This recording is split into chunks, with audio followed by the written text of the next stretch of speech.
పక్క ఎవరు ఎన్ని ఎత్తుగడలేసినా ఎన్ని రకాల చిలిపి ప్రయత్నాలు చేసినా ఎన్ని సన్నాయి నొక్కులు నొక్కినా సుప్రీంకోర్టు యమా సీరియస్ గా ఉన్నది. ఈ 10 మంది ఖచ్చితంగా రాజీనామా చేయక తప్పదు, ఉప ఎన్నికలు రాక తప్పదు. రాబోయే 9 మాసాల్లో 6 నుంచి 9 మాసాల్లో ఇదే గద్వాల తాలూకాలో తప్పకుండా తిరిగి ఉప ఎన్నిక రాబోతా ఉంది. బుద్ధి చెబుదామా పార్టీ మారిన ఎమ్మెల్యేకు? చెబుదామా? వెనకాల నుంచి గట్టిగా నిలబడాలి. చెప్దామా? బుద్ధి లేదా? మళ్ళా కేసీఆర్ గారు ముఖ్యమంత్రి కావాలన్నా అవుతా? కావాలా? కావాలంటే నేను మిమ్మల్ని కోరేది ఒకటే, దయచేసి పెద్ద పెద్ద నాయకులు పోయిండొచ్చు కాక, కానీ ఇలా ఒక్కొక్కరుగా మన నాయకులు శక్తివంతంగా పనిచేస్తా ఉన్నారు. ఇక్కడ హనుమంత్ నాయుడు గారు బ్రహ్మాండంగా పనిచేస్తా ఉన్నాడు, ఇలా కేశవన్న పనిచేస్తున్నాడు, తమ్ముడు విజయ్ పనిచేస్తున్నాడు. అట్లాగే మనోళ్ళందరూ కూడా కూడగట్టుకొని శక్తి కూడగట్టుకొని ఇప్పుడు వెంకటేశ్వర రెడ్డి గారు జాయిన్ అయినారు. ఇంకా చాలా మంది నాయకులు, మా అంజన్ గౌడ్ ఇక్కడే ఉన్నాడు, ఇంకా చాలా మంది నాయకులు కష్టపడి పనిచేస్తా ఉన్నారు.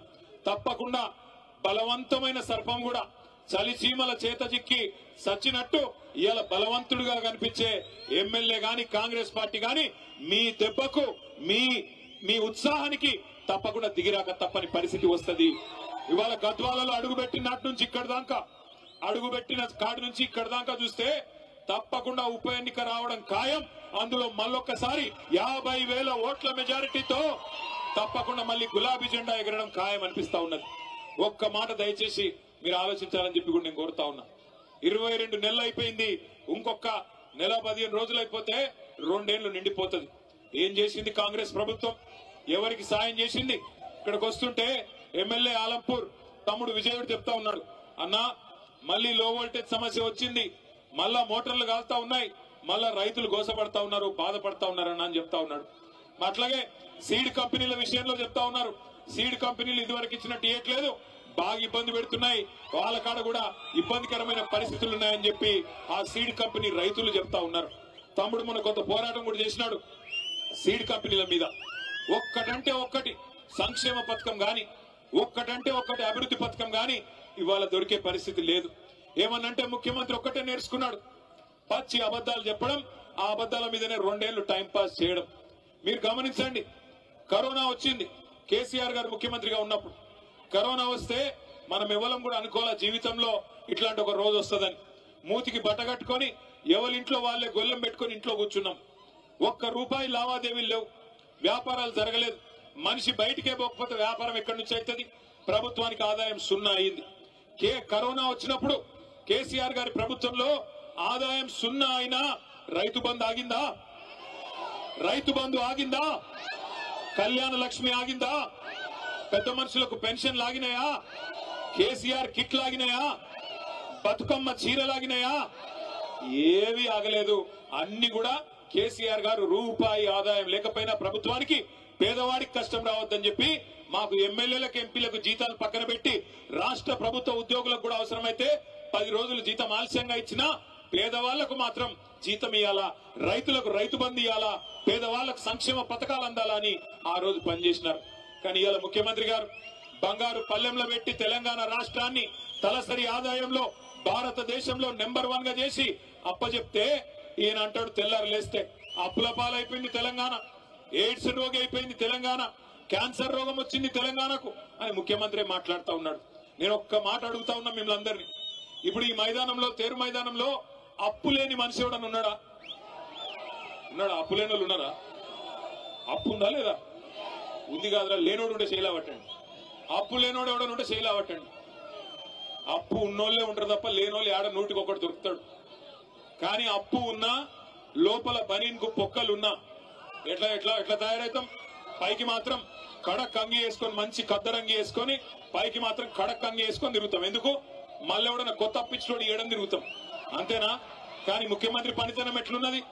ఇంటి పెద్ద లాంటోడు, రాష్ట్రానికి పెద్ద మనిషి లాంటోడు, నా రాష్ట్రం దివాలా తీసింది, నా రాష్ట్రం నాశనం అయిపోయింది, నా రాష్ట్రం ఎత్తిపోయింది అంటే ఎవడన్నా పైసలు ఇచ్చినోడు ఇస్తాడా? పెట్టుబడి పెట్టేటోడు పెడతాడా? ఇక అది మాత్రమే కాదు, ఇంకా ఘోరం, లంకె బిందెలు ఉన్నాయనుకొని వచ్చినా లంకె బిందెలు లేవు అంట. లంకె బిందెల కోసం ఎవరు తిరుగుతారు? అర్ధరాత్రి ఎవరు తిరుగుతారు? మీ గద్వాల కోటకాడ ఎవరు దొంగల కేసు అయితే మీ మీద అయితే పోయి ముఖ్యమంత్రిని దొంగ అంటారా మీరు? లంకె బిందెల కోసం ఎవడన్నా తిరుగుతాడా నాకు అర్థం కాదు. అవి ఉంటాయనుకొని సెక్రటేరియట్కి వచ్చినాడంటే ఈ మనిషి. అదొక్కటే కాదు, నేను ఢిల్లీ పోతే నాకు అపాయింట్మెంట్లు ఇస్తలేరు, ఎందుకంటే చెప్పులు ఎత్తుకపోతాడేమో అని భయంతో అపాయింట్మెంట్లు ఇస్తలేరంట. గిసంటోడు మన కర్మ, మన ముఖ్యమంత్రి అయ్యిండు. అందుకే నేను చెప్తా ఉన్నా, కాంగ్రెస్ వాళ్ళు నోటికొచ్చిన మాటలు చెప్పి అరిచేతిలో స్వర్గం చూపెట్టి మీకు ఇష్టం వచ్చిన వేలం పాటలాగా ఆయన 2 ఇస్తే నేను 4 ఇస్తా అని చెప్పి డైలాగులు కొట్టి ఓట్లు దండుకున్నారు. ఇవాళ అవతల పడ్డారు. మరి మీ ఎమ్మెల్యేకి ఏం నచ్చిందో పోయి వాళ్ళతో పాటు దొంగల ముఠాలో చేరిపోయినాడు. నేను మీ అందరికీ మాటిస్తా ఉన్నా, ఖచ్చితంగా ఉప ఎన్నికలు వస్తాయి. ఉప ఎన్నికల్లో ఈ ఎమ్మెల్యే గారిని చిత్తుగా ఓడించే బాధ్యత మీరు తీసుకోవాలని చెప్పి నేను విజ్ఞప్తి చేస్తా ఉన్నా. ఇక్కడ ఉన్న ఒక గద్వాల బిడ్డనే రేపు గులాబీ అభ్యర్థిగా మీ దగ్గరకు వస్తాడు. కేసీఆర్ పంపిన సోదరుడుగా సైనికుడిగా వస్తాడు. గెలిపించాలని చెప్పి నేను కోరుతా ఉన్నా. గెలిపిస్తారా లేదా? పక్కా గెలిపిస్తారా? అప్పటిదాకా పోరాటం ఆగొద్దు. ఇవాళ మీరు దయచేసి గుర్తుపెట్టుకోండి, ఒక్క వర్గాన్ని కాదు, అన్ని వర్గాలను ఈ ముఖ్యమంత్రి కాంగ్రెస్ పార్టీ మోసం చేసింది. దళితులకు చెప్పినారు, కేసీఆర్ గారు దళిత బంధు అనే పథకం తెస్తే ఆయన ఇచ్చేది 10 లక్షలు, మమ్మల్ని గెలిపించండి 12 లక్షలు ఇస్తామన్నారు. ఒక్కళ్ళ కన్నా వచ్చిందా 12 లక్షలు? అంబేద్కర్ అభయహస్తం అన్నారు, వచ్చిందా? అభయహస్తం శూన్యహస్తమైంది. ఆడపిల్లలు చదువుకుంటే స్కూటీలు ఇస్తామన్నారు, వచ్చినాయా స్కూటీలు? స్కూటీలు లేవు కానీ లూటీ మాత్రం బ్రహ్మాండంగా చేస్తున్నాడు ముఖ్యమంత్రి. అట్లాగే 2 లక్షల ఉద్యోగాలు ఇస్తామన్నారు మా తమ్ముళ్ళకి. 2 లక్షల ఉద్యోగాలు ఏం చెప్పినారు ఆ రోజు? 2 ఉద్యోగాలు ఊడగొట్టండి, 2 ఉద్యోగాలు ఊడగొట్టండి, కేసీఆర్ది కేటీఆర్ది, మేము మీకు 2 లక్షల ఉద్యోగాలు మొదటి సంవత్సరంలోనే ఇస్తామన్నారు.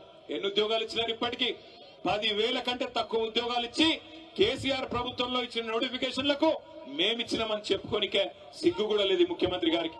ఎవడన్నా మందికి పుట్టిన బిడ్డలు మా బిడ్డలు అని చెప్పుకుంటాడా? గట్లున్నది కాంగ్రెస్ ప్రభుత్వం.